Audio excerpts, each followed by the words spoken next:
এইটা কি বলতে চাস প্রভু গো? যেই নবীর উম্মত এক রাত্রে ইবাদত করে এই 400 বছরের বুজুর্গের চাইতে বেশি নেকি পাইবো, আমার এই নবীর উম্মত বানাও।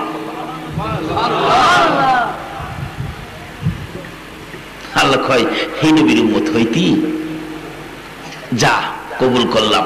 আকাশে উঠায় নিয়ে গেলেন।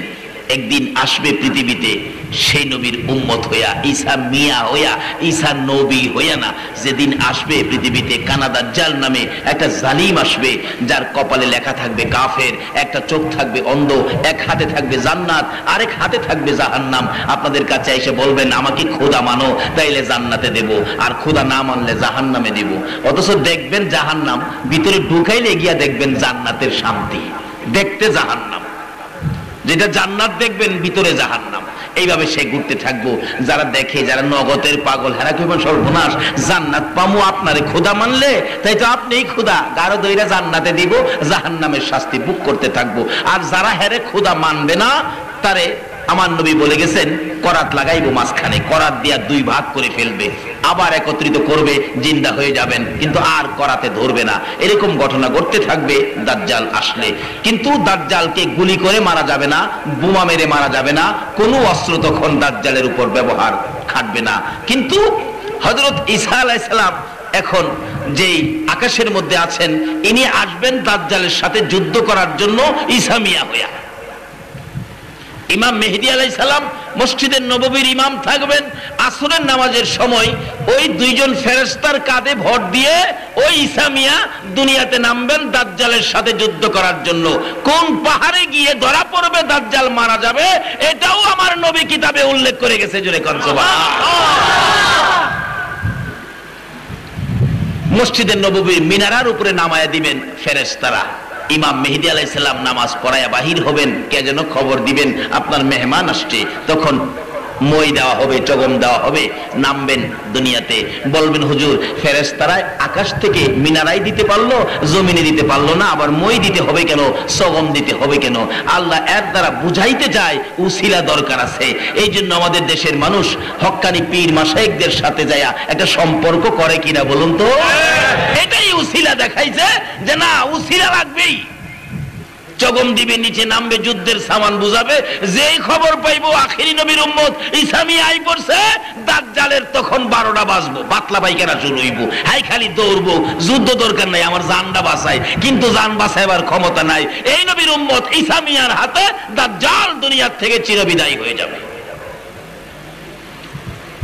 নবুয়তি ছেড়ে দিয়ে ঈসা নবীর মতো নবী আমাদের নবীর উম্মত হওয়ার দরখাস্ত করেছিলেন। এই সবে বরাতের বরকতের খবর শুননা এক রাত্রে 400 বছরের চাইতে বেশি নেকি। প্রশ্ন কর হুজুর, এক রাত্রে এত নেকি দেন কেন? এটা অন্য নবী রাসূলের উম্মতের দেয় নাই। না দেওয়ার কারণটা কি জানেন? কি বলেন? বলবো। কারণটা হলো অন্য নবী রাসূলের উম্মতের হায়াত ছিল বেশি। কারো হায়াত 150 বছর, কারো হায়াত 1000 বছর, কারো হায়াত 1500 বছর, 2000 বছর হায়াত ছিল। কিন্তু এই নবীর উম্মতের হায়াত কত? মাত্র 60। জোর জবরদস্ত করে নেওয়া যায় 65, 70 হইলে তো নাতি নাতক টিটকারি করে, দাদা মৌতের চিঠি কি হারাই লাইছ?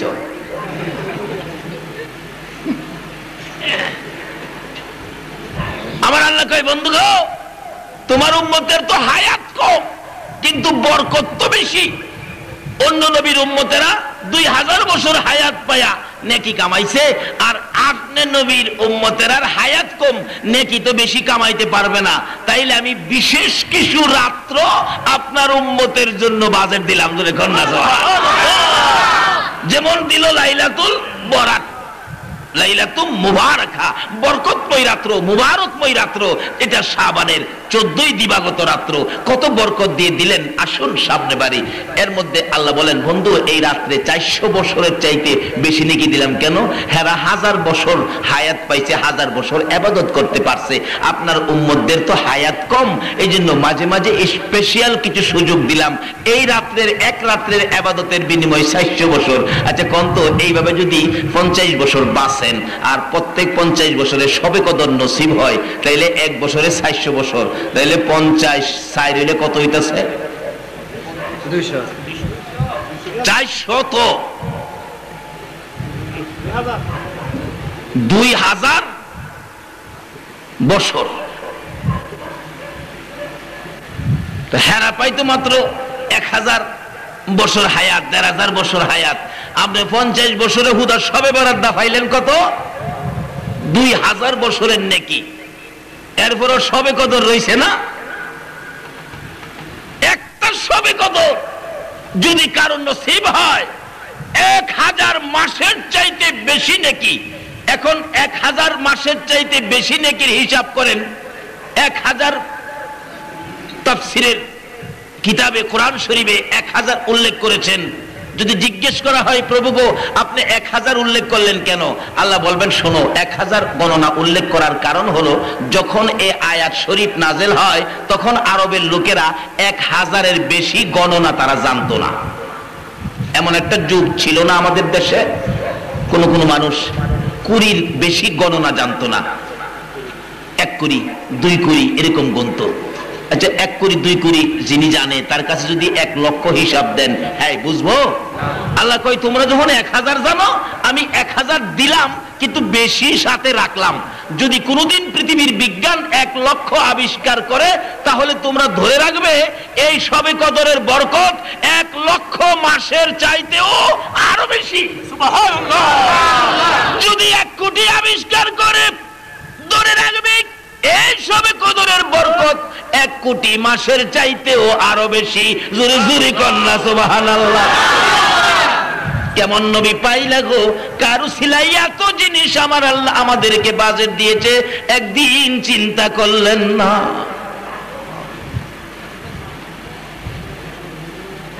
যেই নবীর নাম হলেন রাহমাতাল লিল আলামিন, যেই নবীর কাছে শান্তির জন্য, বিপদ মুক্তির জন্য, সামাজিক সমাধানের জন্য পশু পাখিরা পর্যন্ত নবীর কাছে যাইতো।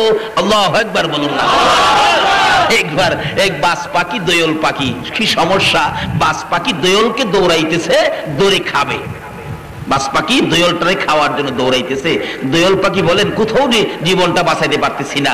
অবশেষে দেখি নবীজি সাহাবীদেরকে নিয়ে আলোচনায় বসা। দোয়েল পাখি দৌড়ায় যাইয়া এই টেবিলের সামনে বসলেন। সাহাবীরা বলে হুজুর পাখি আসলো। পাখি তো মানুষ দেখলে পালায়, কিন্তু পাখিরা যে আসলো। রাসূল বলেন নিশ্চয়ই তার মনে কোনো কথা আছে, তোমরা চুপ থাকো। একটু পরে একটা বাস পাখি আইসা কিনারে বসছে। হুজুর আরেকটা পাখি, কি ব্যাপার? বাস পাখিও নিশ্চয়ই তাদের মনে কোনো বিচার আচার আছে। কি দোয়েল পাখি কি ব্যাপার? রাসূলের সাথে কথা কয়। সুবহানাল্লাহ। হুজুর পিছনের বাস পাখিটা ওই যে দেখেন আমাকে খাওয়ার জন্য সারা দিন দৌড়াইতেছে, ধরতে পারে না। হুজুর গো জীবনটা বাঁচানোর জন্য আপনার সামনে এসে গেছি, যেহেতু আপনি নবী হলেন রাহমাতাল লিল আলামিন নবী। হুজুর এই বাস পাখি আমার কলিজাটা ছিঁড়ে খাবে, জীবন বাঁচানোর জন্য আপনার সামনে আসছি। বাস পাখির জীবন বাঁচানোর জন্য, দোয়েল পাখি জীবন বাঁচানোর জন্য নবীর সামনে আসছে। তাইলে বোঝা গেল জীবন বাঁচানোর মতো কিছু ক্ষমতা নবীর আছে, এটা পাখিয়ে জানে, আমরা জানি না। যদি আমরা জানতাম রে তাহলে নবীর ভালোবাসার মালা গলায় লইয়া এই সবে বরাতের মধ্যে ডুবতাম। কেন? এই চাঁদটা নবীজির বন্টকের চাঁদ। এই চাঁদে বরকত যা আছে নবী নিজে নিবে না তো, সব উম্মতের দিবে। যদিও চাঁদ নবীর। দেখছেন না আগেকার দিনে দাদা মসজিদে যাইতো, নামাজের পরে জুমার দিন কিছু তাবারুক বিতরণ হইতো, গ্রাম এলাকায় হয়, শহরেও হয়। এই তাবারুকটা নিচে 2টা মিষ্টি হাতে নিচে দাদা ইচ্ছে করলে খাইতে পারতো। আচ্ছা বলুন তো দাদা কি খায়?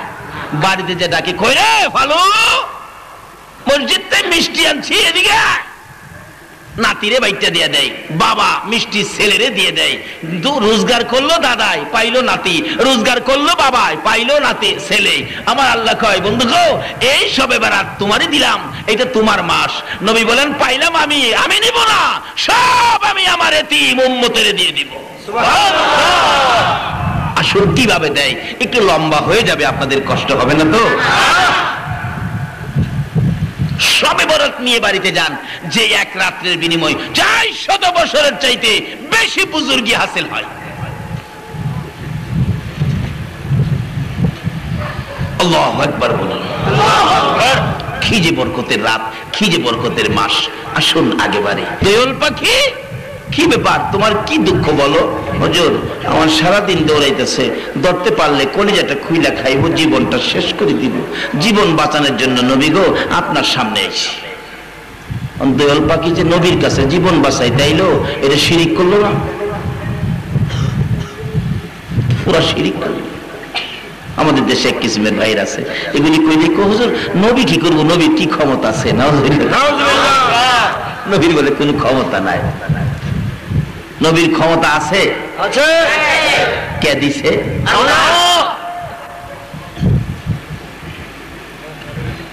কারণ আল্লাহ জগৎটা বানাইছে যার উসিলায়। আল্লাহ বলছে বন্ধু তোমার লাগে এত কিছু করছি, তুমি যে কেমন প্লেয়ার, তোমার উম্মত যে কেমন প্লেয়ার, তোমার উম্মতের খেলা দেখুম এই দুনিয়াতে, আর তুমি নবীর খেলা দেখামু হাসরেতে। কিভাবে দেখাবে? কোরআন শরীফ সূরাতুর রহমানের মধ্যে মিজান পাল্লার ঘটনা আছে কিনা?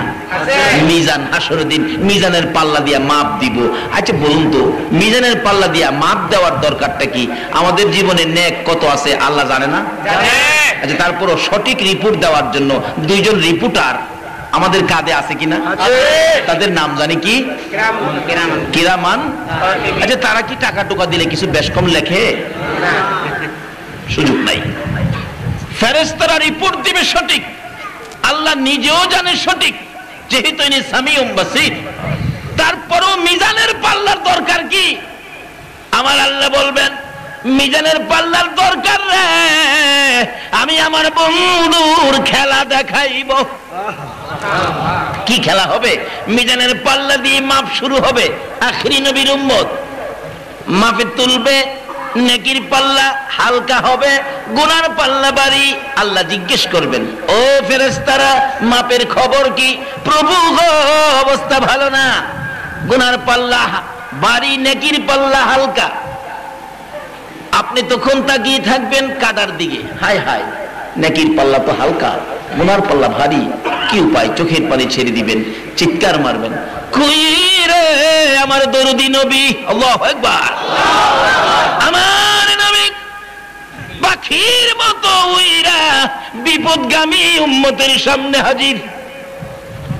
নবীজি হাসরের ময়দানে একটু শান্তি থাকবে না, একটু নিরিবিলি নির্জনে থাকবে না। নবীজি পাগল পাগল হয়ে সমস্ত ময়দান করতে থাকবে।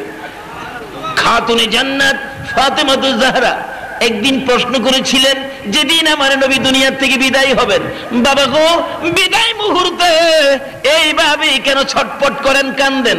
আমার নবী জবাব দেন, ফাতেমা রে আমার উম্মত ফালাইয়া কেমনে যাবো রে, আমি ছটপট করি কান্দি। ফাতেমা বলেন, বাবা এই জমিনে উম্মতের জন্য এইভাবে কান্দেন, আমি ফাতেমা আপনার পাশে থাইকা সান্ত্বনা দিলাম, আপনাকে বুঝাইলাম, মাথায় হাত বুলাইলাম। হাসরের জমিনে যখন আপনি নবী উম্মতের জন্য পাগল পাগল হয়ে যাবেন, আমি ফাতেমা আপনাকে সান্ত্বনা দেওয়ার জন্য আপনি নবীর কই গেলে পাবো গো, যদি কন্যা সুবহানাল্লাহ। আমার নবী বলেন, ফাতেমা রে পাবি রে, আমারে পাবি। কোথায় পাবো? একটা ঠিকানা দিল, ফুলসিরাতের কিনারে।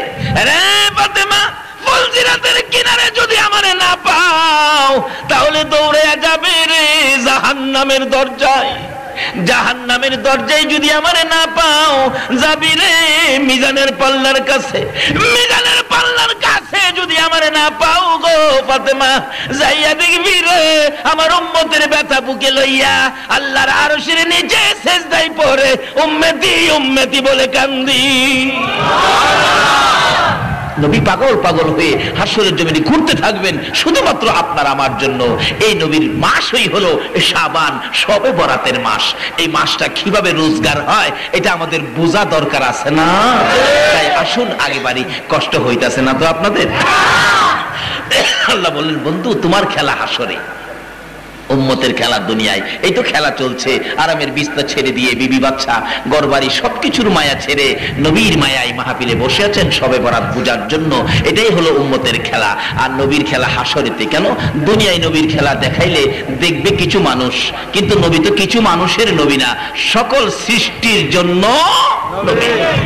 সকল সৃষ্টি যখন হাসরে উপস্থিত হবেন, সকল নবী রাসূলগণ উপস্থিত হবেন, তখন এই নবীর খেলা শুরু হলো। মিজানের পাল্লা মাপ শুরু হলো। উম্মত চিৎকার মারবে, নবীজি দরদি নবী হাজির হয়ে যাবে। ফেরেশতারা কি ব্যাপার ইয়া রাসূলুল্লাহ, মাপে তো আপনার উম্মতের পাল্লা হালকা, নেকি হালকা, গুনার পাল্লা ভারী। রাসূল বলবেন আবার টান দাও। আবার টান দিলে ঠিকই একই অবস্থা। নবীজি এই আঙ্গুল মোবারক নেকির পাল্লায় লাগাবেন। নবীজির আঙ্গুল মোবারক লাগানোর সাথে সাথে নেকির পাল্লা আস্তে আস্তে নিচে আসতে থাকবে।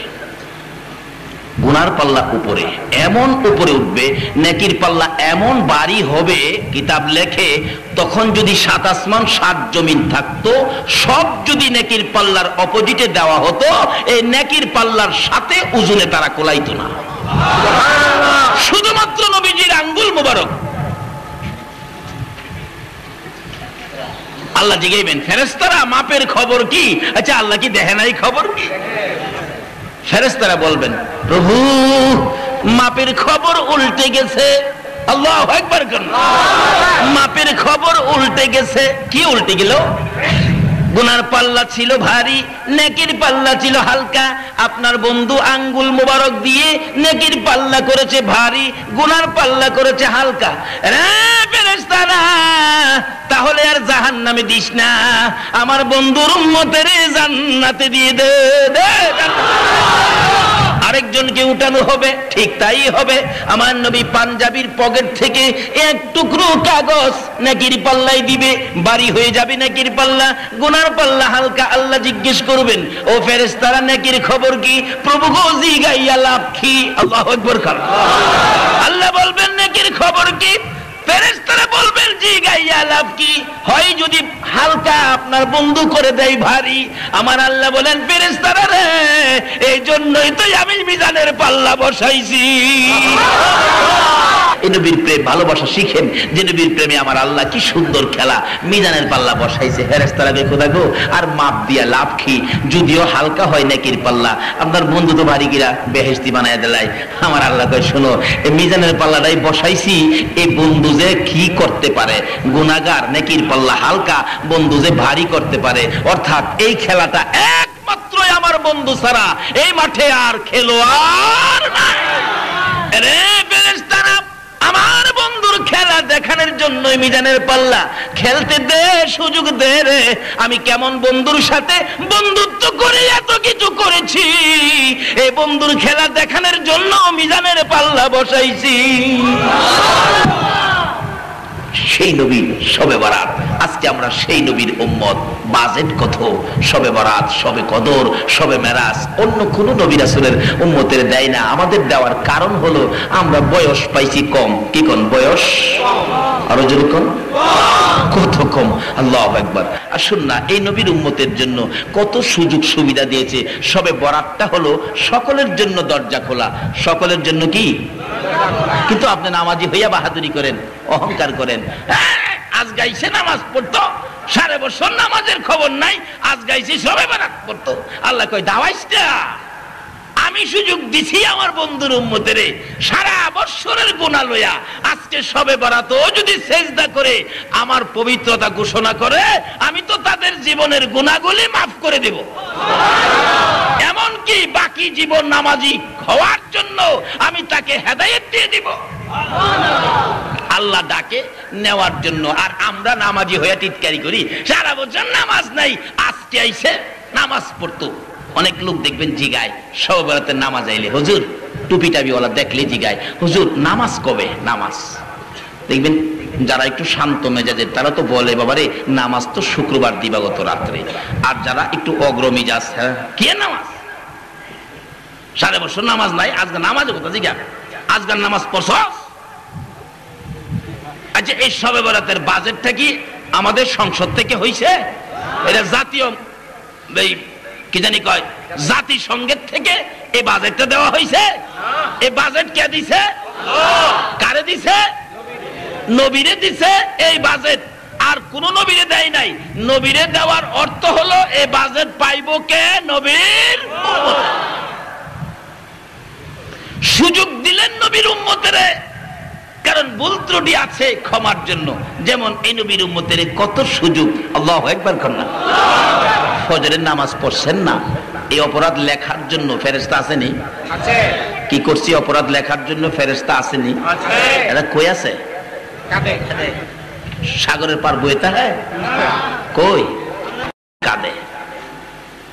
ফেরেশতা কই খোদা গো ফজর পড়ে নাই।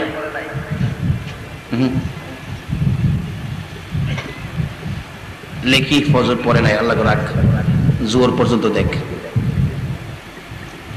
জোহরও পড়ছে না। ফেরেশতারা ডাকে প্রভু গো জোহর পড়ে নাই, লেখি ফজর পড়ে নাই, জোহরও ধরে নাই, আল্লাহ রাখ আসর পর্যন্ত দেখ। আসরের সময় আয় তাস খেলে আছে না, 18, 19, 20, একটা কো 80, একটা কো ফাঁস, একটা কো আছে, একটা কো গলাত বলে ফাঁস,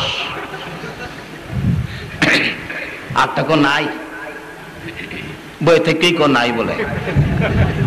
এই যে কোনটা? আচ্ছা 80 যে কইছে হ্যাঁ তো আছে রাইট, আর একটা কইছে ফাঁস, হ্যাঁ ফাঁস কোক ফেল হোক, হ্যাঁ তো কইছে একটা। তুই যে বইয়া কইলে নাই, কথাটা কি হাসা হইল? আসরের সময় হ্যাঁ 80 ফাঁস নাই কইয়া কাটায়, নামাজ পড়ছে না। আল্লাহ কয় রাখ মাগরিব পর্যন্ত দেখ। মাগরিবের সময় খবরই নাই, হ্যাঁ চার দোহানো বইয়া গপ্প করে, রাজনীতি করে, চা খায়। খোদা গো পড়ে নাই তো মাগরিব, ওই এশা পর্যন্ত দেখ। এশা পর্যন্ত দেখছে, এশা পর্যন্ত দেখার পরে দেহে এশার সময় নামাজ পড়বো দূরের কথা, হ্যাঁ ভা ওই দিছে না, দুইটা ফাও বাড়িটা ঘুমাই দিছে। ফেরেশতারা কই খোদা গো হ্যাঁ নামাজ পড়বো দূরের কথা, ভা ওই দিছে না, ঘুমাই দিছে। আল্লাহ পাক অতি দুঃখের সহিত বলতেছে লেখ লেখ। আব্দুল মালিক মঙ্গলবারে একক তো নামাজও পড়ে নাই, খোদা লেখছি।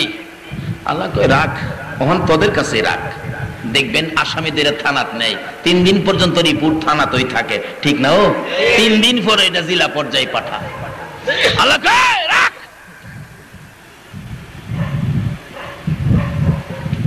একদিনেরটা জমলো, 2 দিনেরটা জমলো, 7 দিনেরটা জমলো। আল্লাহ গো 1 সপ্তাহের হিসাব, 1 সপ্তাহ তো হয়ে গেছে, এখন কি করব? আল্লাহ কয় রাখ, আজকাল জুমার দিন দেহি জুমাটা নি পরে দেহি। কিন্তু বান্দা তো অফিস ছুটি পায়া মার্কেটে গেল না, বই আনতে গেল না, সিনেমার বই আনতেও গেছে না, সিনেমাও দেখে না। ওখানের দিনের এক জাতের মহিলার আছে, শুক্রবার হইলেই হেরা কাজ কামা আগে চাইরালা। কি গো তিব্বতের মা 2 বার আগে চাইরালাইস, আজকা বলে বেদের মেজুস না আছে না ওই রোগ আমরা বাংলাদেশ খবরও যাইও না, এটা লইয়া ভাড়ায় লাইব।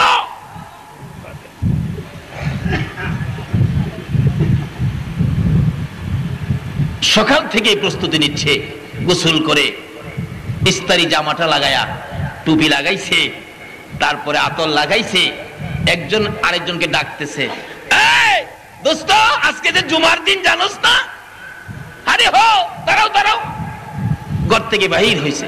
আবার আল্লাহ বলেন ফেরেশতারা রে, আমার বন্ধুর উম্মতেরা জুমার জন্য প্রস্তুতি।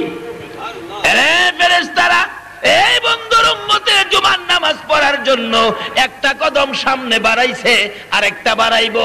এই প্রত্যেকটা কদমের বিনিময়ে 1 মাস 1 বছর পর্যন্ত নফল নামাজ পড়লে যেই নেকি হইতো, 1 বছর নফল নামাজের নেকি জুমার দিনের প্রত্যেকটা কদমের বিনিময়ে আমি আল্লাহ দিয়ে দিলাম। এই নবীরে চিনা দরকার আছে কিনা? তাহলে ডাকুন না নবীকে মন ভরে, ইয়া মুহাম্মদ পিয়ারা নবী এসো নিরালা, ইয়া মুহাম্মদ পিয়ারা নবী তোমার দিদারে মনের গুছিবে জ্বালা, ইয়া মুহাম্মদ পিয়ারা নবী এসো নিরালা, ইয়া মুহাম্মদ পিয়ারা নবী পাইব যারা নবীজির দিদার হবে তারা হাসরে পার, পাইব যারা নবীজির দিদার হবে তারা হাসরে পার। দয়া করে দেখা দিয়ে দূর করো জ্বালা, হায়রে দয়া করে দেখা দিয়ে দূর করো জ্বালা, ইয়া মুহাম্মদ পিয়ারা নবী এসো নিরালা, ইয়া মুহাম্মদ পিয়ারা নবী এসো নিরালা। তোফাজ্জলের বাবনা নবী সারা হব না, তোফাজ্জলের বাবনা নবী সারা হব না, নবীর আশিকে পার হইবে হাসরের বেলা, ইয়া মুহাম্মদ পিয়ারা নবী এসো নিরালা, ইয়া মুহাম্মদ পিয়ারা নবী এসো নিরালা। যে নবীর উম্মত হওয়াতে এত সুযোগ সুবিধা দেয়, এই নবীকে চেনা আমাদের দরকার আছে কিনা? বলুন তো, আজকে যারা রাজনীতি করেন, কত নেতা নেত্রীর পিছনে দৌড়ান, ঘুরেন। আচ্ছা বলুন তো, আপনি যখন মারা যাবেন, কোন নেতা নেত্রী আপনার কবরে গিয়া থাকবে? 2 দিনের লেগে যাবে? 1 ঘন্টার জন্য কবরে যাইতে রাজি হবে? আর ওই নেতা নেত্রীর নাম যদি কবরে বলা হয়, আমি ইমুক নেত্রীর অধীনে রাজনীতি করেছি, আমাকে মাফ করে দেওয়া হোক, বলুন মাফ করা হবে? আচ্ছা কবরে গিয়ে কার নাম বলতে হবে? কয় না? যখন নামায়া দিবে কবরে লাশটা দেওয়ার সময় মানুষ কি বলবে? বিসমিল্লাহি ওয়ালা। যে নবীর নাম কবরে গেলে, যে নবীর দোহাই কবরে দেওয়া যায়, এই নবীর সাথে সম্পর্ক রাখা দরকার আছে কিনা? যেই দল করেন, যেই পার্টি করেন, এগুলি সামাজিক ব্যবস্থা, রাষ্ট্রীয় ব্যবস্থা, কিন্তু কবরের ব্যবস্থার জন্য মুহাম্মদুর রাসূলুল্লাহর সাথে একটা সম্পর্ক সকল দলের রাখা দরকার আছে কিনা? বাবার আসুন, কোন নেত্রী নেতার দোহাই কবরে দেওয়া যায় না, দিলেও মানে না, দিলেও কি মানে না। কবরে একমাত্র দোহাই বিসমিল্লাহি ওয়ালা মিল্লাতি রাসূলিল্লাহ, এই দোহাইটা কবরে মানে কিনা বলুন তো? আচ্ছা কিভাবে মানে? বাস্তবে আসুন। আপনার চট্টগ্রাম রেল স্টেশন থেকে প্যাসেঞ্জাররা ঢাকা যায়, কে বলেন এরকম হয় না? আচ্ছা একবার মন্ত্রীর টেলিফোন, চট্টগ্রামের মেন প্রশাসনের দায়িত্বে যিনি আছে, ইনি কোন কাজে একটু মন্ত্রীর মনে দুঃখ গেছে, মন্ত্রী টেলিফোন করে দিছে, এই আজকে রাত্রে 10টার মধ্যে ট্রান্সফার একবারে রংপুর, 10টার পরে যাতে তাকে চট্টগ্রাম না দেখি। যে সময় টেলিফোন করছে বাজে 9:30, ঢাকা মেল 10:30টায় ছেড়ে যাবে, 10টার মধ্যে চট্টগ্রাম ছাড়ো। বেচারা কি করবো, মন্ত্রীর টেলিফোনে চট্টগ্রাম ছাড়ার জন্য। বিবি বাচ্চা টিভি দেখতেছিল, ধাওয়ায় টাওয়ায় উঠাইলেন, বেডিং পত্র রেডি করতে করতে 10:15 বাজে গেছে। চট্টগ্রাম স্টেশন আসতে আধা ঘন্টা সময় লাগবে। বলুন তো 10:30 তো ট্রেন ছাইরাই দিবে, না যাইতে পারলে লাল বাতি জ্বালাইবো, খিস ঘোষণা। এই বেচারা গাম ছুটতেছে কিনা কোন তো কিন্তু স্টেশনে দৌড়াদৌড়ি করে এসে গেলেন অফিসার সাহেব। স্টেশনে আসার রেলগাড়ির কম্পার্টমেন্টের পিছনের কম্পার্টমেন্টের পাশে দাঁড়ায় রয়েছে, গাড়ি নি ছাইরা দেয়। এক চিন্তা, বিবি বাচ্চা আসতেছে না, মালামাল আসতেছে না। আরেক চিন্তা, এখন সিগন্যাল দিয়ে দিছে গাড়ি ছেড়ে দিবে, কিন্তু মালামাল আসতেছে না, না ধরতে পারলে চাকরি, আবার বিবি বাচ্চা ফালাইয়া গেলে এখানটা বিপদ। এই অবস্থার মধ্যে অফিসার সাহেব একবার দৌড় দিয়ে গাড়ির কাছে যায়, আবার দৌড় দিয়ে স্টেশনের গেটের কাছে যায়। এই অবস্থা দৌড়াদৌড়ি, কি পেরেশান, ঘাম পড়তেছে, জামা যারা ভিজে গেছে। এই অবস্থার মধ্যে কত বড় বিপদ, তার মান সম্মান সব যাবে যদি কালকে চাকরি রংপুর জয়েন না দিতে পারে। কিন্তু এমন সময় গার্ড সাহেব হুইসেল দিয়ে দিছে, ছেড়ে দিবে। অহন দুইটা চোখের পানি জর্জর করে ছেড়ে দিছে। বিবি বাচ্চার গাড়ি তো আসলো না, গাড়ি তো ধরতে পারলাম না, আমার সব শেষ হয়ে যাবে। এমন সময় গার্ড সাহেব হুইসেল দিলেন, গাড়ি ছাড়বেন। নীল নিশান বাড়ি দেয় নাই। বলুন গার্ড সাহেব নীল নিশান বাড়ি না দেওয়া পর্যন্ত গাড়ি কি চলবে? চলবে না। গার্ড সাহেব দেখে একটা লোক দেখা যায় বড় পেরেশান, কিন্তু লোকটা কিছু পরিচয় মনে হয়। বাঁশি ফু দিলেন, নীল নিশান বাড়ি দেয় নাই তো। নিশানটা হাতের কাছে রাইখা হাঁটতে হাঁটতে 2 কদম পিছিয়ে গেলেন। যাইয়া দেখে ছোটকালের বন্ধু, প্রাইমারি ছাত্র বয়সের সাথী আব্দুল মালিকের মতো দেখা যায়। কাছে গিয়ে দেখতেছে তাকায়া, কিছুক্ষণ দাঁড়ায় থেকে কয়, দোস্ত তুই কি মালিক না? অফিসার সাহেব গার্ড সাহেবরে দেখে তাকে এসেছে, কই দোস্ত তুই কি খালেক? আমি তো খালেক গাড়ির ঘাট। দোস্ত আমি তো চট্টগ্রামের জেলা প্রশাসক, আমার উপরে এরকম হুকুম হইল পোস্টিং আজকে মধ্যে রংপুর যেতে হবে, আমার বিবি বাচ্চা আসে নাই, গাড়ি তো ছেড়ে দিতেছে। গার্ড সাহেব বলে দোস্ত তোর সাথে আমার ছোটকালের বন্ধুত্ব, শোন তোর বিবি বাচ্চা মালামাল গাড়িতে না আসা পর্যন্ত আধা ঘন্টা লেট হইল গাড়ি আমি ছাড়বো না। গার্ড সাহেবের সাথে বন্ধুত্ব থাকাতে আধা ঘন্টা লেট করে বন্ধুকে নিয়ে যায়। বলুন গার্ড সাহেবের সাথে বন্ধুত্বের কারণে তার কি কোনো বিপদ আর আছে? নাই। আমার নবীর নাম কেন ব্যবহার করবেন? আমার আল্লাহ হলেন মালিক, আমার নবী হলেন গার্ড। আমার আল্লাহ বলেছেন নবী হলেন পৃথিবীর পরিচালক। আল্লাহু আকবার বলো। গার্ড সাহেবের কাছে যদি সম্পর্ক থাকে, গাড়ি আধা ঘন্টা লেট হয়, প্যাসেঞ্জার নিয়ে যাবে, বন্ধু নিয়ে যাবে। এই নবীর সাথে পৃথিবীর রাহমাতুল লিল আলামিন, এই পৃথিবীর পরিচালক গার্ডের সাথে যদি দয়ার নবীর সাথে পরিচয় যদি থাকে, নবীর নাম যদি কবরে যাইয়া বিক্রি করতে পারো, পরিচয় দিতে পারো, তাহলে কবরে আর তোমার কোনো বিপদ থাকতে পারে না। সুবহানাল্লাহ। বাবারা ভাইয়েরা আসুন আগে বাড়ি, কষ্ট হইতেছে আপনাদের? এই মাসের নামটা জানি কি? শাবান। তাই বলতেছিলাম আল্লাহ রাব্বুল আলামিন সুযোগ দিলেন। শাবান কেন দিলেন? এ নবীর উম্মতের, অন্য কাউর তো দেয় না, উম্মতের একটা বিশেষ সুযোগ সুবিধা শাবান। কিভাবে দিলেন? জুমার নামাজ পড়ে জীবনের গুনাহ মাপ চাইলেন। এবার আল্লাহ বলেন ফেরেশতারা আসরের নামাজের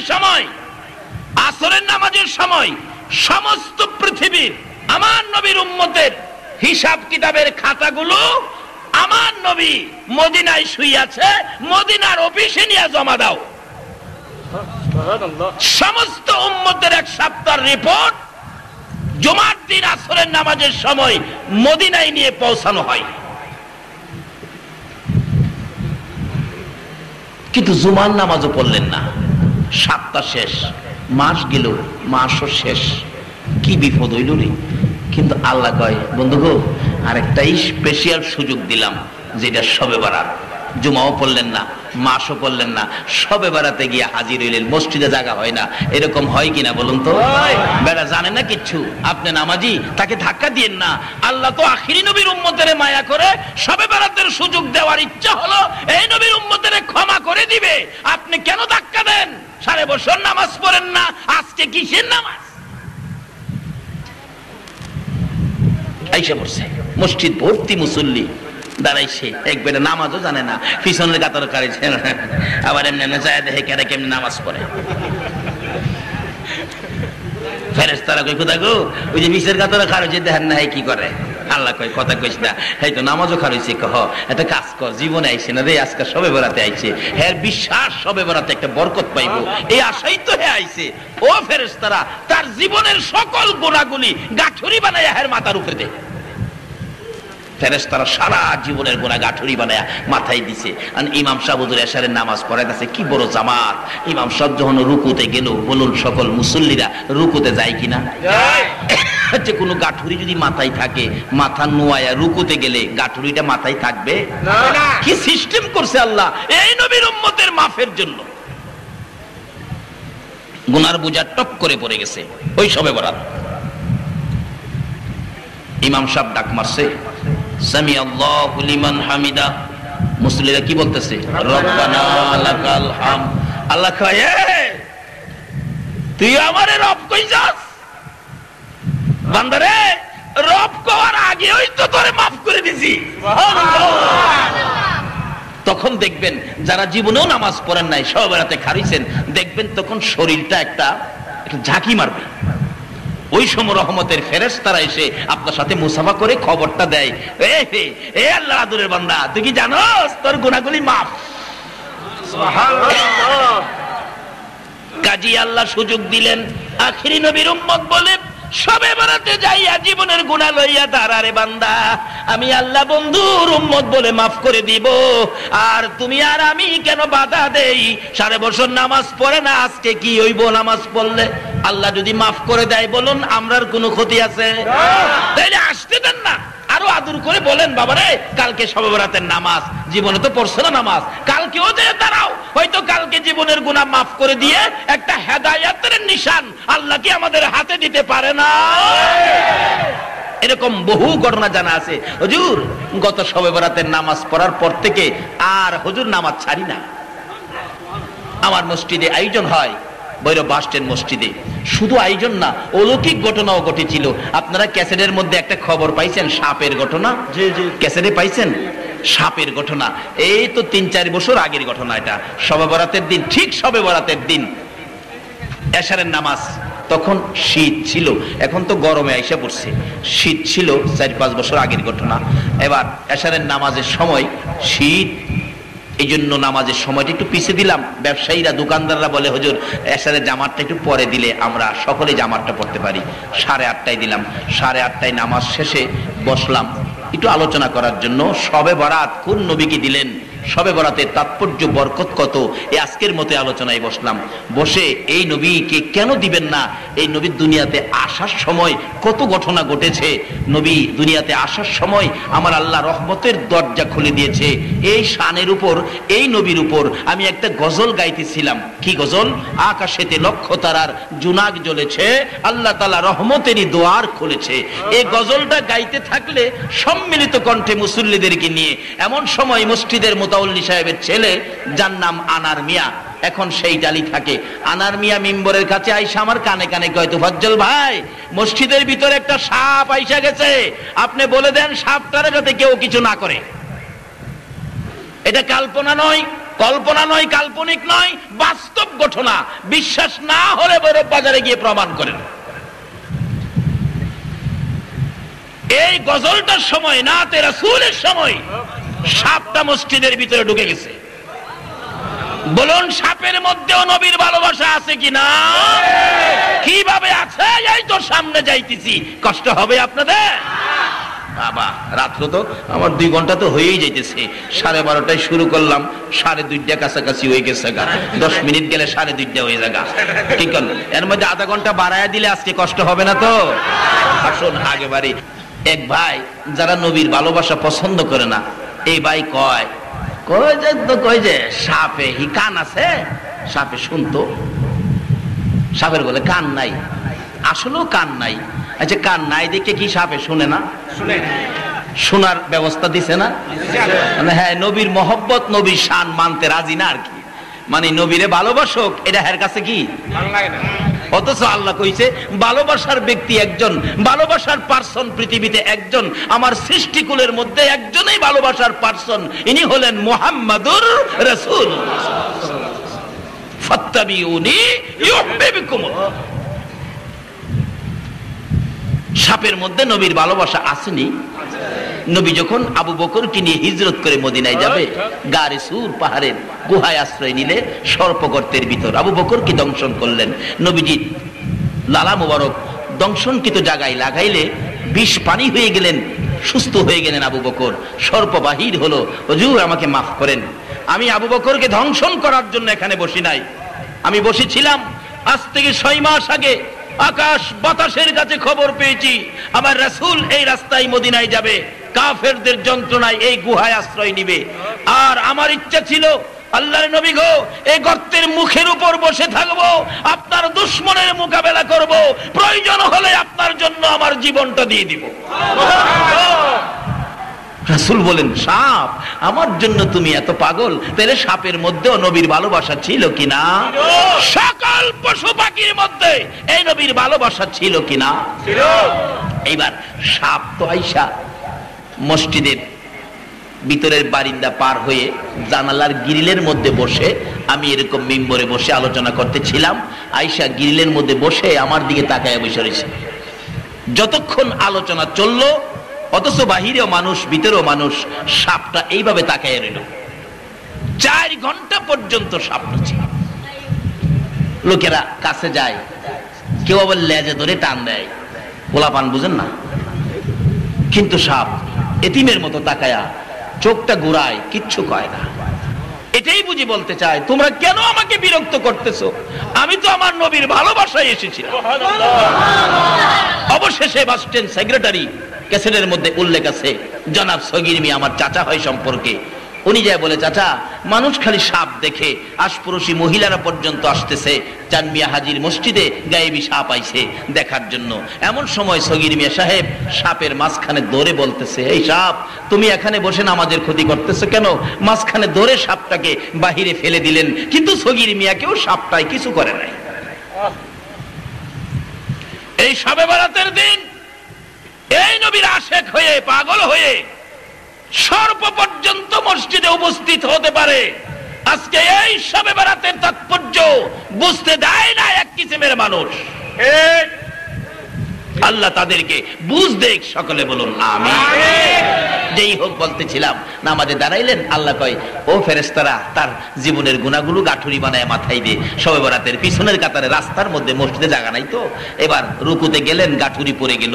খেয়াল আছে কথাটা? শবে বরাতের জামাতে শরীক হইল, সারা বছর তো পারলো না কিছু করতে, একটা চান্স দিছে আমার আল্লাহ, স্পেশাল চান্স। রাষ্ট্রীয় ভাবেও আছে, রাষ্ট্রীয় ভাবেও কি আছে? দেখবেন যারা জেলখানার কয়েদি আসামি, যারা বছরের পর বছর যাদের কারাদণ্ড দেওয়া হয়েছে, তাদেরকে একটা স্পেশাল সুযোগ আছে কয়েকটা দিবস, যেমন স্বাধীনতা দিবস। এই দিবসে কিছু কয়েদিকে স্পেশাল ক্ষমতায় প্রেসিডেন্ট মাফ করে দেয়, প্রেসিডেন্টের স্পেশাল ক্ষমতায়। আবার ঈদের দিন, ঈদ, খুশি, আনন্দ, এই উপলক্ষেও কিছু কয়েদিকে রাষ্ট্রপতি ক্ষমা করে দেয়। কুরবানির ঈদে দেয়, রোজার ঈদে দেয়, স্বাধীনতা দিবসে দেয়।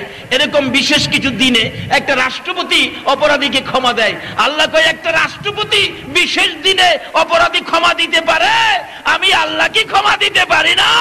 এই শবে বরাতের রাত্রে যারা নামাজে দাঁড়াইছে, বন্ধুগো, আমি আল্লাহ তাদেরকে ক্ষমা করে দিলাম। ক্ষমা কিভাবে পাইছেন না পাইছেন নিজেরাই টের পাবেন, দেখবেন তো ইনশাআল্লাহ আসতেছে শবে বরাত। যাই হোক, আমার মসজিদে সমস্ত রাত্র অসংখ্য অগণিত মানুষের অবস্থান, চারিপাশে বিছনা দিয়ে কুল পাই না, সারা রাত মানুষ পড়ে থাকে। আচ্ছা বলুন তো, পড়ে থাকার কারণটা কি? যেহেতু শুনছে এই নবীর উম্মতের জন্য শবে বরাত বরকতময় রাত্র, মুবারকময় রাত্র, এই বরকতের ভাগী হওয়ার জন্য এইভাবে দুর্বল কাতর হয়ে পড়ে থাকে, আল্লাহ কেন তাদেরকে দিবে না? যাই হোক, এবার ফেরেশতারা বলেন, রুকুতে গেছো, দাঁড়াইবার আগেই তো তোমারে মাফ করে দিছে, গাঠুরি তো পড়ে গেছে, দাঁড়াইছে দেখে এখন শান্তি লাগে, শরীরটা হালকা লাগে, শরীরটা যেন ঝাঁকুনি মারছে, তখন চোখের পানি ছেড়ে দেয়। প্রভু গো, নামাজতে খুব ভালো লাগে, আগে জানলে জীবনে নামাজ ছাড়লাম হইলে না। এবার রুকুতে যাইতেছে, আল্লাহু আকবার ডাক মারলে ইমাম সাহেব রুকুতে যাই, মুসল্লিরা সেও তো যাইতেছে। আল্লাহ কয়, বান্দারে, দাঁড়াইছস পরে তোর গুনাহগুলি মাথায় দিছিলাম, রুকুতে গেছস, গুনাহ পড়ে গেছে, এখন আমারে রব কইছস আর সেজদায় যাইতে শুরু করছস। ও আমার আদুরের বান্দা, গুনাহ যখন মাপ পাইছস, খালি বিছানায়, খালি পাকায়, রাস্তার উপর সেজদা করবি, আমি সহ্য করতে পারি না। ইন্না সাজিদা ইয়াসজুদু ফি কদামাইর রহমান, আমি আল্লাহর দুইটা কুদরতি পাও সামনে বাড়িয়ে দিলাম। বান্দারে, ও আমার আখিরি নবীর উম্মত, আমার দুইটা কুদরতি পাওয়ের মধ্যে সেজদাটা লাগায়া দে। এই বরকতের ভাগী যারা হবেন, এই শবে বরাত থেকেই হেদায়েত পেয়ে যাবেন। আল্লাহ বলেন, বন্ধু গো, এই শবে বরাতেও যদি মাপ পাওয়ার উপযুক্ত না হয়, আমি রমজানের চাঁদ দিলাম, এই রমজানের চাঁদে উদিত হওয়ার সাথে সাথে আমি আল্লাহ তাদেরকে মাফ করে দেব। এতটুকুন সুযোগ পাইলাম, বলুন কার উসিলাই? আরো জোরে কার? এই নবীকে চিনা দরকার আছে কিনা? পশু পাখিরা নবী চিনে গো, উম্মত হইয়া নবী চিনি না। দোয়েল পাখি খেয়াল আছে?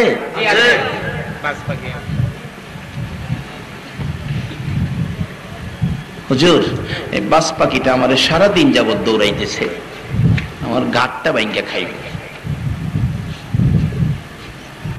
খেয়াল আছে তো? কিন্তু দোয়েল পাখি মনের দুঃখ লইয়া কার কাছে আইলো?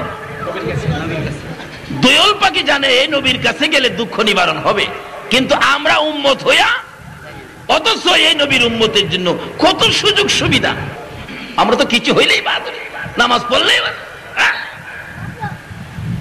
এই নামাজি, সত্যিকার অর্থের নামাজি তুমি যদি হয়ে থাকো, জোহরের নামাজটা পড়ে হাত বাড়াও, প্রভু গো আমি তো জোহরের নামাজটা পড়লাম, আসর পর্যন্ত আমার হায়াত আসেনি, যদি আসর পর্যন্ত হায়াত না থাকে এই জোহরের নামাজটা কবুল করে আসরের আগেই আমারে মাফ করে দাও।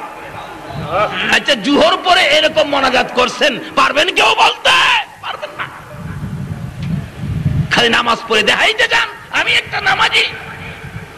নামাজ এই জন্য নয়, অহংকার তাকাব্বুরের জন্য নামাজ নয়।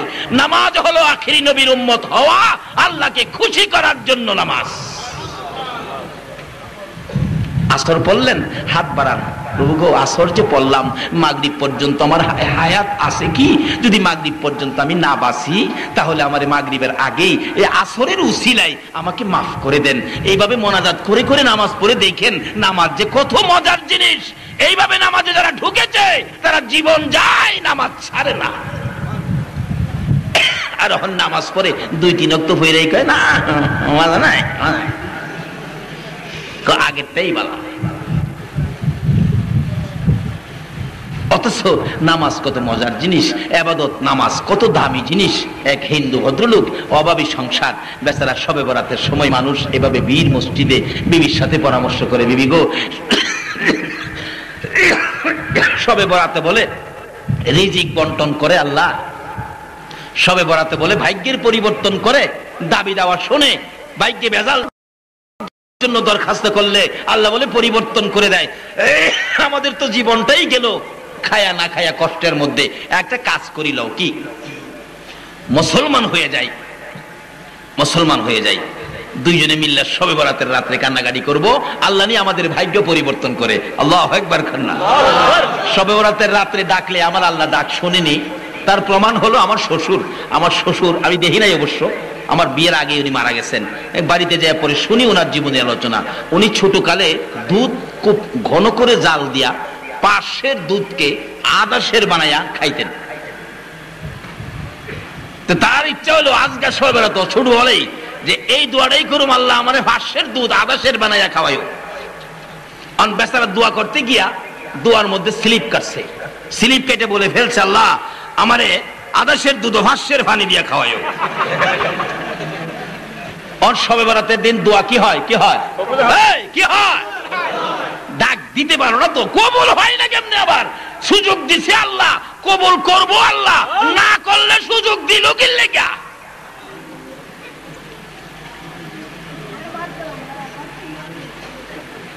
দোয়া তো কবুল। আমার শাশুড়ি এখনো বেঁচে আছেন, উনি বলেন বাবা আপনার শ্বশুর যতদিন দুনিয়ায় ছিল এই আদর্শের দুধের মধ্যে ভাষ্যের পানি দিয়া খাইতে হইছে, আর বেশি পানি কম পানি দিয়া দুধ বেশি দিয়া জাল দিয়া খাইলেই তার পেটে ব্যথা উঠতো। ব্যথার জন্য ঘন দুধ খাইতে পারে নাই, এই আদর্শের দুধ ভাষ্যের পানি দিয়া খাওয়ান লাগছে। তো হিন্দু ভদ্রলোক দুইজনে মিলে রাখতেছে, বাবারা কষ্ট হইতেছে আপনাদের, রাত্র তো বেশি হয়ে যাইতেছে। সালাইন বলে একজন সালাইন, সালাম রে বাবা, আমার তো প্রত্যেক রাত্রে অগমা জান তো আর বাঁচে না। যাই হোক, খুশি লাগতেছে আপনারা এইভাবে শবে বরাত বোঝার জন্য বসে আছেন, রাসূলের পক্ষে নবীর ভালোবাসায় বসে আছেন। এবার হিন্দু ভদ্রলোক বলতেছেন বাবা কি করি, মুসলমান হয়ে যাই, শবে বরাতে কান্নাকাটি করবো।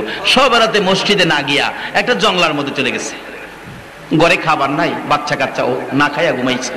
শবে বরাতের রাত্রে জঙ্গলায় গিয়া সেজদায় পড়ে কান্দে, মাবুদ তোমারে ডাকতে জানি না, সেজদাও তো জানি না, এতদিন ছিলাম বেদিন, এখন তো কালিমা পড়ে দিনে আসলাম, শবে বরাতে বরকত দিবা, বাজেট দিবা, রিজিক দিবা, শান্তি দিবা, সুখ দিবা, আরাম দিবা, আখিরি নবীর উম্মত বানাইবা, তারপরে আমারে জান্নাতে দিবা, সে আশায় সেজদায় পড়ে কাঁদতেছি। এই বয়সে যা করেছি ভুল করেছি, তুমি আমাকে মাফ করে দাও। মাফ করে দিল। অহন সকালবেলা যে বাড়ির যাইবো জঙ্গলার থেকে, বাচ্চা কাচ্চা তো না খায়া ঘুমাইছে, বাড়ির গেলে কি করব? অহন বলতেছে প্রভু গো 2-3 দিন, একদিন 2 দিন তোমাকে ডাকলাম মুসলমান হইয়া, শবে বরাতের রাত্রটা কাটাইলাম, এখন বাড়িতে যে যাবো বাচ্চা কাচ্চা তো না খায়া ঘুমাইছে, আমি তো বলেছি সবে বরাতে বাজেট দিবে আল্লাহ, আর এই বাজেট আমরা খাবো, ব্যবহার করব। বাচ্চা কাচ্চা ছোটদেরকেও বুঝাইছি, শিশু বাচ্চারা, নিষ্পাপ বাচ্চারা। কোথা গো, কি করব এখন? আমার তো হাতে কিছু নাই, পকেটে পয়সা নাই, আমি সকালবেলা কি নিয়ে বাড়িতে যাব? আল্লাহ, আমি যে তোমার সারা রাত ডাকলাম, আমার বাচ্চাদের জন্য কি তুমি আমার ডাক কবুল করছো? আমাকে রিজিকের ব্যবস্থা তুমি করছো? পয়সা তো পকেটে নাই, অবশেষে কি করব? যাওয়ার সময় এক ব্যাগ বালু ভরছে, বালু আছে না, ঘুমাই রয়েছেন আপনারা, বালু ভরছে এক ব্যাগ, দুইটা পুতুলের মধ্যে পানি ভরছে তেলের জন্য, 2 বোতল পানি বইরা যাইতেছে, আর কইতেছে খোদা গো, ও খোদা, তুমি না সবে বরাত ডাক শোনো, সুযোগ দিছো, আমি ডাকছি, বাচ্চা কাচ্চাগুলি না খাইয়া ঘুমাইছে, এখন আমারে দেখলেই তারা ভাববে আমরা মুসলমান হয়েছি, আল্লাহ আমাদের খাবারের ব্যবস্থা করবে। কোথা গো, কিন্তু আমি তো কোনো ব্যবস্থা দেখতেছি না, বিদায় আমি এক ব্যাগ বালু বললাম। আল্লাহ কথা চিন্তা করিস না, যাইতে থাক। বাড়ির কাছাকাছি গেছে, তার বিবি ডাকে, ও আমার সন্তানেরা উঠো, দেখো আমার কেমন আল্লাহ আজকেই তোমাদের খাবারের ব্যবস্থা করেছে। বিবি তো খুশি, বাচ্চাদেরকে দেখায়, আর হেই বেচারা সোহের পানি সারে। খোদা গো, বালু কি কি, আল্লাহ আমাকে লজ্জা দিও না, আমারে বেইজ্জতি করো না, তোমার নামের উসিলাতেই তো বালুগুলি বলছি। আল্লাহ তুমি একটা ব্যবস্থা কইরো। বাচ্চার কাছে যাইবার আগে আল্লাহ কয়, চিন্তা করিস না, আমি বালুরে অস্ট্রেলিয়ার আডা বানাবো। এই ক্ষমতা আসেনি আল্লাহর? যদি তা বিশ্বাস না হয় তাহলে ওমর ফারুক রাদিয়াল্লাহু তাআলা আনহুর জীবনী খুলুন। ওমর যখন মদিনার শাসক ছিলেন, ঘোষণা ছিল আমার রাজত্বের এলাকায় কেউ অন্যায় করতে পারবে না, কেউ মদ খাইতে পারবে না, কেউ নারী নির্যাতন করতে পারবে না, কেউ কাউরে কষ্ট দিতে পারবে না। এটা আমার রাসূলের বিধান নয়, এটা আমার আল্লাহর হুকুম নয় কাউরে কষ্ট দেওয়া।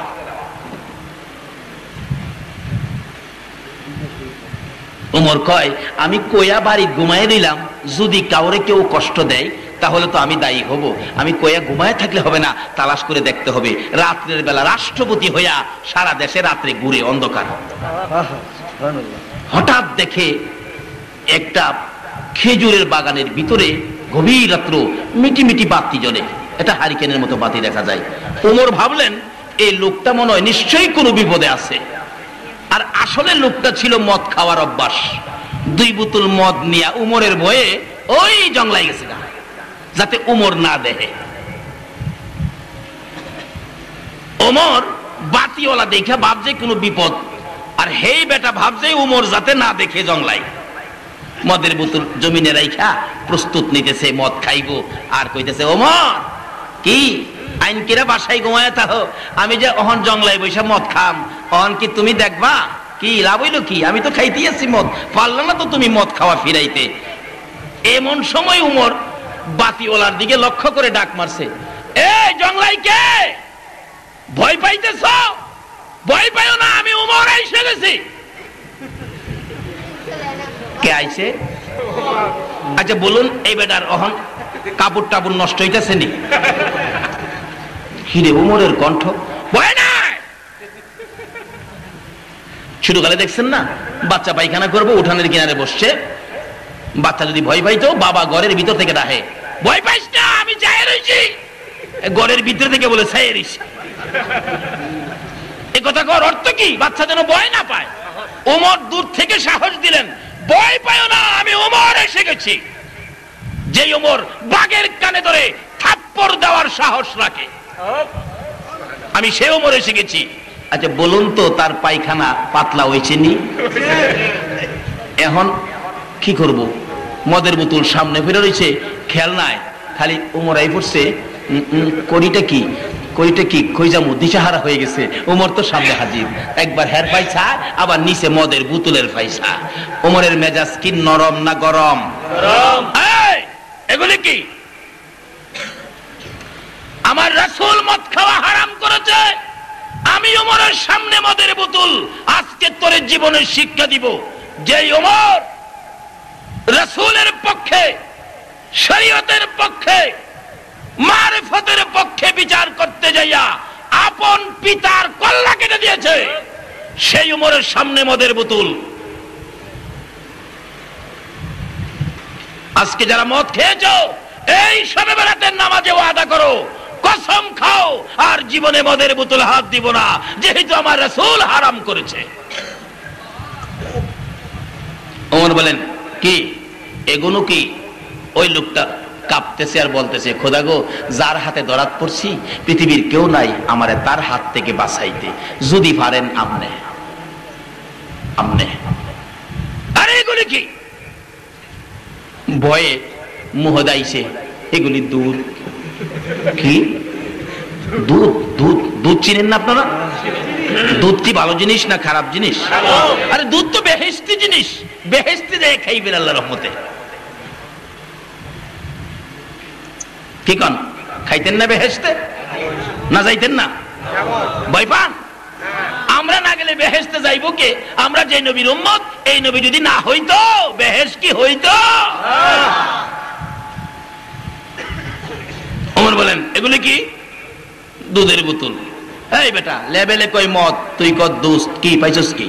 লেবেলে কই কি আর তুই কস কি? এই চরিত্র আছে না বাঙালির? লেবেল একটা, ভিতরে আরেকটা আছে না এরকম? দেখবেন লেবেল দিছে খাঁটি সরিষার তেল, খুললা দেহে সয়াবিন, আছে না এরূপ বাংলাদেশ? এলে কিন্তু বুশের মাইর খাই। লেবেলে কই কি আর তুই কস কি? না হুজুর, দুধ। আমার বোন অসুস্থ, আমার বোনের বাড়ি যাইতেছি। এত রাত্রে বোনের বাড়ি যাইতেছ, দুধ? হাই হাই, অসুস্থ দেখি। আল্লাহ কয়, জিবরাইল, হ্যাঁ কান্দে রে উমরের ভয়ে, আমি সারা বলে কেউ নাই তারে বাঁচাইতে। ও জিবরাইল, মদের বোতল গুলো ওমরের হাতে যাওয়ার আগে তুই জিবরাইলের হাতটা লাগাইয়া দিস, আমি আল্লাহ কুদরতি দুধ বানাইয়া দিব। মদের বোতল ওমরের হাতে দিচ্ছে আর ডাকতেছে, প্রভু গো, তুমি ছাড়া কিন্তু কেউ নাই। ওমরের হাতে যাওয়ার আগে দুধ। ওমর বলেন, মদের বোতলের শিশি খুইলা দেখি একেবারে হালকা গরম দুধ। আল্লাহু আকবার বলো। মদের বোতল যদি আমার আল্লাহ দুধ বানাইতে পারে, ওই ভাইয়ের বালির ব্যাগ কি আমার আল্লাহ আডা বানাইতে পারে না? ওই হিন্দু ভদ্রলোক শবে বরাতের রাত্রে ডাকাডাকি করে আটার ব্যাগ লইয়া ডাকতেছে, বিবি বিবি গো, চিন্তা করো না, এ বরকতের রাত্র, মোবারকময় রাত্র, শবে বরাতের রাত্র, রিজিক বন্টনের রাত্র, বিবি ভাগ্য রজনীর রাত্র। আমার ভাগ্যে বুঝি আমার আল্লাহ পরিবর্তন করেছে। আমার ডাক শুনেছি কিনা প্রমাণ করার জন্য আনছি, মনে মনে কইতেছে আর ডাকতেছে, বিবি নে আটার ব্যাগ নে। বিবি বলেন, আমি ব্যাগটা হাতে নিলাম, ছিল বালু। হাতে নিয়ে সন্তানেরা দৌড়ায় আসছে, মা মা গো, বাবা বুঝি খাউন নিয়ে আসছে। আমাদের কেমন মালিক এক রাত্রের বিনিময় এক ব্যাগ খাবারের ব্যবস্থা করেছে। বাচ্চাগুলো খুশি হইয়া ব্যাগের কারা ধরে টান্দা খুইলা দেখে ভিতরে সুন্দর অস্ট্রেলিয়ার সাদা আডা দেখা যায়। পানির বোতল খুলে মুখটা খুলে দেখে একবারে খাঁটি সরিষার তেল, আর একটা খুইলা দেখে একবারে কলম্বু নারিকেল তেল। আল্লাহু আকবার বলো। এই বাজেটের জন্যই তো আমার আল্লাহ এই বন্ধুর উম্মতের জন্য লাইলাতুম মুবারাকা, বরকতময় শবে বরাতের রাত্র স্পেশাল পুরস্কার আমাদেরকে দিয়েছে। আল্লাহু আকবার বলো। শুধু শবে বরাতের রাত্রই শেষ নয়, আরো কত কিছু দিয়েছে।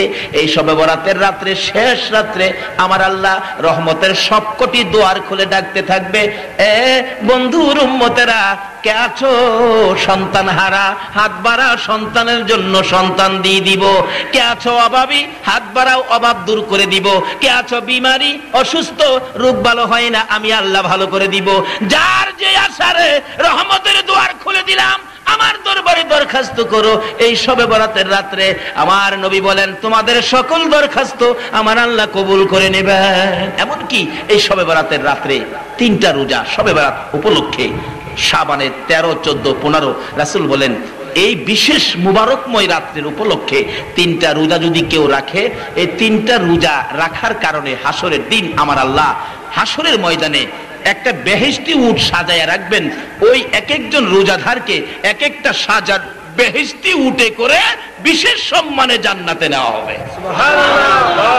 এমনকি শাবানের 3টা রোজা রাখার ওই রোজাদার সন্ধ্যার সময় যখন ইফতারি করতে বসবে, রাসূল বলেছেন, গত খুতবার আলোচনা, রাসূল বলেছেন এক একটা রোজাদার যখন ইফতার খাইতে বসবে, ইফতার মুখে দেওয়ার আগে আমি নবীর উপর, যেহেতু এটা আমার মাস, আমি নবীর উপর 3 বার যদি কেউ দুরূদ শরীফ পড়ে ইফতারটা মুখে দেয়, তার জীবনের সকল গুনাহ আমার আল্লাহ মাফ করে দিবে। সুবহানাল্লাহ। লাইলাতুল কদরি খায়রুম মিন আলফি শাহর। বন্ধু, একটা রাত্র তোমার উম্মতের জন্য দিলাম, যে রাত্রটার নাম হলো কদর।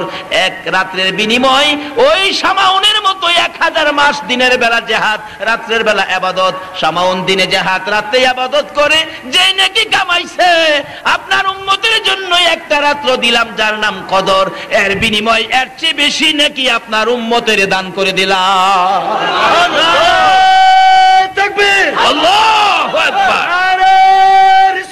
ইয়া রাসূলুল্লাহ, আরে গাউসিয়া, ইয়া গাউসুল আজম দস্তে মাওলানা জনাব মাওলানা তাফাজ্জুল হোসেন বৈরবী সাহেব।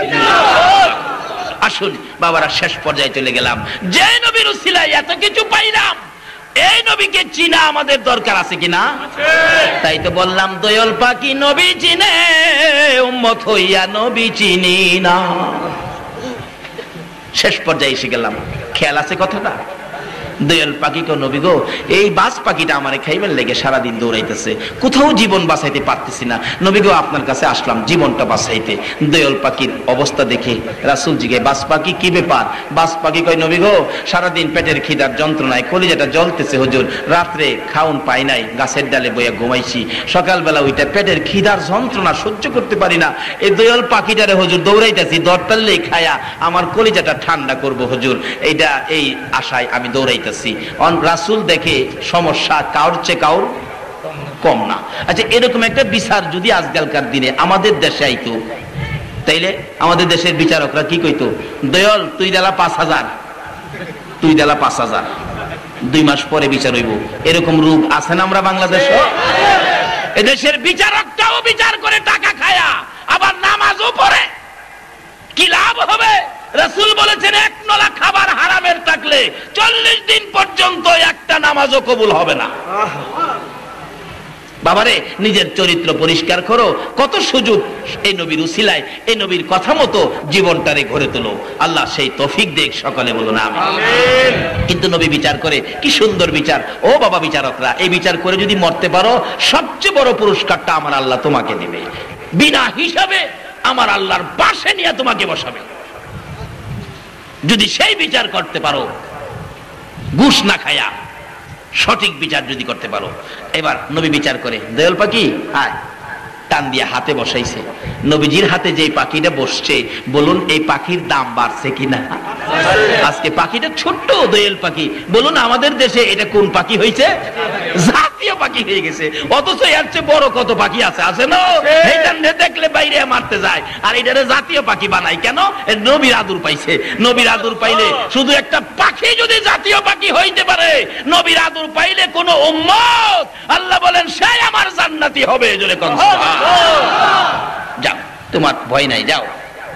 দয়াল পাখি খুশি উইরা উইরা যাইতেছে। বাস পাখি কই খাইছে আমারে, দয়ালটা যখন চাইরা দিছে, এটা আমারে বুঝি ধরবো। দয়াল পাখি বিদায়। এই বাস পাখি, হুজুর মাপ চাই, আমি আর খাইতাম না হুজুর, খাওয়ান লাগলাম, সাইরা দিন জায়গা। আচ্ছা হ্যাঁ রে, দইরা রাখছেন? হ্যাঁ তো দূরেই বসা, সাইরা দিন হুজুর জায়গা। কয় না, এদিকে হুজুর মাফ করে দেন, খাইতাম না হুজুর, খাইতাম না। আর এদিকে আয় না, তোর না বলে ফেরে খিদা, আয় এদিকে আয়। বাস পাখি একটা পাও সামনে দেয়, 3টা পিছে দেয়। আরে বাবা আস না এদিকে, হুজুর আমি আর খাইতাম না, তো বিদায় দেন জায়গা।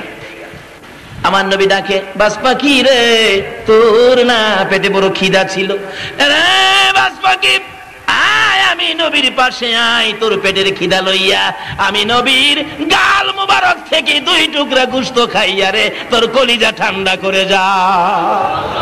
বাস পাখি চোখের পানিগুলো জর্জর করে ছেড়ে দিলেন। ইয়া রাসূলুল্লাহ, আর আপনার গাল মুবারকের গোশত খেতে হবে না, আপনার সুন্দর বিচার দেখে, আপনার সুন্দর চেহারা দেখে গো আমি বাস পাখির কলিজা এমন ঠান্ডা হয়েছে, জীবনে আর খাইতে হবে না। এই ছিল নবী। এই নবী ছিল রাহমাতাল লিল আলামিন, সকল সৃষ্টির জন্য যিনি রহমত। আজকে সেই নবীকে রহমত হিসাবে আমরা পারছি না ব্যবহার করতে। আসুন সেই নবীর জন্য শবে বরাত, সেই নবীর জন্য শবে কদর, সেই নবীর জন্য শবে মেরাজ, এই সমস্ত স্পেশাল সুযোগ সুবিধাগুলো দেওয়ার কারণ হলো এই নবীর উম্মতের মাফ করে দেওয়া। এই নবীর উম্মতের এত সহজ মাপের রাস্তা যে আল্লাহ করে দিলেন। আসুন সে আল্লাহকে চিনি, সেই নবীর উম্মত হই, সে নবীর কথা মানি, আমরা নামাজি হই, মা বাবার খেদমত করি, সুদ ছাড়ি, ঘুষ ছাড়ি, মদ খাওয়া ছেড়ে আল্লাহ আল্লাহ রাসূলের ভালোবাসার মালা গলায় পরি। যেদিন আধা দুপুরে সূর্য থাকবে, মাথার মগজ গলে গলে নাকে চোখে কানে দিয়ে বাহির হবে, এদিন শবে কদর আপনার উপর রহমতের ছায়া ধরে বলবে, বন্ধু আসো, তোমার কোনো ভয় নাই, আমি শবে কদর তোমাকে জান্নাতে নিয়ে যাব। এই বিশেষ রাত্রগুলো এই নবীর উম্মতের জন্য বাজেট। আসুন এই রাত্রগুলোর সাথে সম্পর্ক করি, এই শবে বরাতের সাথে সম্পর্ক করি। 3টা রোজা অন্তত পক্ষে 13, 14, 15 রাখি। নবীজি 3টা রোজা অবশ্যই রাখতেন। মা বোনদেরকেও বলবেন তোমরাও 3টা রোজা রাখো। আর 3টা যদি একেবারে না পারেন অন্তত পক্ষে 2টা রোজা করেন, 14, 15। আল্লাহ আমাদেরকে সেই শক্তি, সেই বুঝ দান করুক। সকলে বলুন আমিন। রব্বুল আলামিন জান্নাতের বাগানে বসে জান্নাতি মেহমান লইয়া আমি গুনাহগার এ গভীর রাত্রে তোমার শাহী দরবারে হাত বাড়াইলাম। মাবুদ একবারে খালি হাত বাড়াই নাই, তুমি যার প্রেমে সব বানাইছো, যার উপর দুরূদ ও সালাম প্রেরণ করতেছো, ওই নবীর উপর দুরূদ ও সালাম মদিনা পাঠাইলাম। তুমি আল্লাহ নামের জিকির ও আদায় করলাম। মাবুদ এই শাবান চাঁদে সমস্ত রাত্র পার করে দিয়ে তোমার হাবিবের উপর দুরূদ সালাম মদিনা পাঠিয়ে তোমার নামের জিকির করে আমরা যারা হাত বাড়াইছি, মাবুদ রে জানি না জীবনে আর কতদিন হাত বাড়াইতে পারবো, জানি না কবে জানি মৌতের চিঠি দিয়ে আজরাইল পাঠাইয়া দাও, কবে জানি বাড়ি ঘর এতিম হয়ে যাবে, কবে জানি সন্তানেরা এতিম হয়ে যাবে। এই বরকতময় শাবান চাঁদে আমরা যারা হাত বাড়াইছি, মাবুদ রে এক নবীর জন্য যদি এত কিছু করতে পারো, তুমি কি নবীর উম্মতের মাফ দিতে পারো না? ঘুরাইও না, ফিরাইও না, কার জীবনে কত গুনাহ হিসাব জিগাইও না। কে নেককার, কে গুনাহগার, কে মেয়ে, কে পুরুষ, কাউরে কিছু কইও না। এই মাহফিলের উসিলায় পবিত্র শাবান চাঁদের খাতিরে আমাদের তামাম জিন্দেগীর গুনাহগুলো ক্ষমা করে দাও। মাবুদ ক্ষমা চাইলাম রে জীবনের গুনাহ, তোমার দরবারে ক্ষমা চাইলাম, তুমি ক্ষমা করছো নিগো আল্লাহ। এটা ডাক দেন না, আল্লাহ ও আল্লাহ, হে আল্লাহ। মাবুদ জীবনের গুনাহ মাপের আশায় তোমার বান্দারা দি তোমার আল্লাহ আল্লাহ গুইয়া ডাকলো। ওই মা বাবা যার কবরে ঘুমিয়েছে, এই মাহফিলের উসিলায় তাদের কবরগুলো জান্নাতের বাগান বানাইয়া দাও। মাবুদ গো শুধু জান্নাত নয়, কবরগুলো দয়ার নবী মায়ার নবী রওজার সাথে যোগ করে দাও। ইয়া আল্লাহ যাদের মা বাবা দুনিয়াতে আছে হায়াত বাড়িয়ে দাও। ইয়া আল্লাহ মা বাবা কেমন জিনিস বুঝার তৌফিক ছেলে মেয়েদেরকে দান করে দাও। ইয়া আল্লাহ খাস করে এই মাহফিলের আয়োজন যারা করেছে, গাউসিয়া কমিটির সদস্য ভাইয়েরা, ব্যবসায়ী ভাইয়েরা, টাকা পয়সা সাহায্য সহযোগিতা বুদ্ধি পরামর্শ দিয়েছে, দূর দূরান্ত থেকে মাহফিলে এসে শরীক হয়েছে, সারা রাত কাটিয়ে দিয়েছে, সকলকে তুমি আফত বিপদ আযাব গজব অ্যাক্সিডেন্ট বালা মুসিবত শয়তানের শয়তানি দুশমনের দুশমনি হইতে বাঁচাইয়া রহমত বরকত শান্তি দ্বারা ভরপুর করে দাও গো আল্লাহ। পবিত্র শাবান চাঁদে শবে বরাতের বরকতের আশায় পর্যন্ত যারা আলোচনা শুনেছে, সবাইকে তুমি শবে বরাতের বরকত, রমজানের বরকত, শবে কদর সহ নসিব করে দিও গো আল্লাহ। ইয়া আল্লাহ আমাদের সকলকে তুমি আপদ বিপদ থেকে বাঁচাও। আমাদের মধ্যে যারা অভাবী অভাব দূর করে দাও, আমাদের মধ্যে যারা বিমারি বিমার শেফা করে দাও। হসপিটালে যাইতে হবে এমন রোগ কাউকে দিও না গো আল্লাহ। হসপিটালে যাওয়ার রোগ যদি কারো থাকে এই মাহফিলের উসিলায় তুমি মাফ করে দাও। মাবুদ, যারা নামাজি নামাজ কবুল করো, যারা নামাজ পড়ে না নামাজের বুঝদান করো, যাদের ছেলে নাই ছেলে দাও, যাদের মেয়ে নাই মেয়ে দাও, যাদের ছেলেও নাই মেয়েও নাই ছেলে মেয়ে দিয়ে কলিজা ঠান্ডা করে দাও। আল্লাহ, যারা কাজ কামের ব্যবস্থা নাই রুজি রোজগারের ব্যবস্থা করে দাও। অনেকের ছেলেরা বিয়ের উপযুক্ত, বিয়ের ব্যবস্থা করে দাও। অনেকের মেয়েরা বিয়ে দিতে পারে না, বিয়ে দেওয়ার ব্যবস্থা করে দাও।